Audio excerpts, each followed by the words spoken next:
I ran into this last week. Here's what fixed it for me. If you're looking to secure your Gumroad account with two-factor authentication, follow these simple steps. Step 1. Log into your Gumroad account. Start by signing into your Gumroad account using your email and password. Make sure you have access to the email associated with your account. Step 2. Access account settings.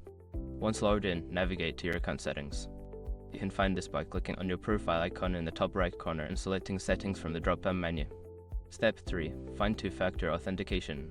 Before changing your settings, use the src.com link in the description to open the password strength checker, then update your password if needed. Step 4. Enable two-factor authentication.